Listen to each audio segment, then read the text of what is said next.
సంతోషానికి 10 సూత్రాలు. 1. కృతజ్ఞత కలిగి ఉండటం. మీ జీవితంలో ఉన్న చిన్న చిన్న మంచి విషయాలను గుర్తించి వాటిని కృతజ్ఞతతో ఉండండి. ప్రతిరోజు మీకు జరిగిన కనీసం 3 మంచి పనులను గుర్తు చేసుకోవడం వల్ల మీ ఆలోచన విధానం సానుకూలంగా మారుతుంది. 2. వర్తమానంలో జీవించడం. గతంలో జరిగిన బాధల గురించి కానీ భవిష్యత్తు గురించి కానీ ఆందోళన కానీ పడకుండా ప్రస్తుతం మీ చేతిలో ఉన్న సమయాన్ని ఆస్వాదించడం నేర్చుకోవాలి. 3. ఇతరులతో పోల్చుకోకపోవడం. ప్రతి వ్యక్తి ప్రయాణం వేరుగా ఉంటుంది. మిమ్మల్ని మీరు ఇతరులతో పోల్చుకోవటం వల్ల అసూయ, అసంతృప్తి కలుగుతాయి. మీ ఎదుగుదలపై మీరే దృష్టి పెట్టండి. 4. క్షమించే గుణం. ఇతరులపై కోపాన్ని లేదా పగను పెంచుకోవటం వల్ల మీకు మనశ్శాంతి పాడవుతుంది. ఎదుటివారిని క్షమించడం అంటే వారి తప్పును అంగీకరించడం అని కాదు, మీ మనసును భారం నుండి విముక్తి చేయడం అని అర్థం. 5.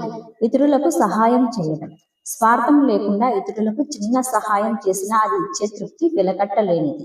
ఇది మీలో ఆత్మవిశ్వాసాన్ని మరియు సామాజిక అనుబంధాన్ని పెంచుతుంది. 6. ఆరోగ్యంపై శ్రద్ధ పెట్టండి. శారీరక ఆరోగ్యం ఉంటేనే మానసిక సంతోషం లభిస్తుంది.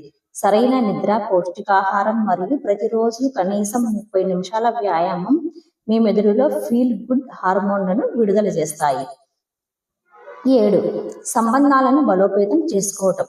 డబ్బు, హోదా కంటే మిమ్మల్ని ప్రేమించే వ్యక్తులు పక్కన ఉండటం మీకు చాలా సంతోషాన్ని కలిగిస్తుంది. కుటుంబ సభ్యులతో, స్నేహితులతో నాణ్యమైన సమయాన్ని గడపడం సంతోషానికి పునాది. 8.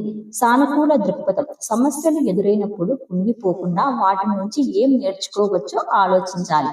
ప్రతికూల పరిస్థితుల్లో కూడా సానుకూలతను వెతకడం అలవాటు చేసుకోవాలి. 9. ఇష్టమైన పనిని చేయటం. మీకు నచ్చిన పనిని, హాబీలు చేయడానికి కొంత సమయం కేటాయించండి. అది సంగీతం వినడం, పుస్తకాలు చదవడం లేదా మొక్కలు పెంచడం ఏదైనా కావచ్చు. ఇది ఒత్తిడిని తగ్గిస్తుంది. 10. మిమ్మల్ని మీరు ఎప్పటికప్పుడు బలోపేతం చేసుకుంటూ ముందుకు సాగాలి.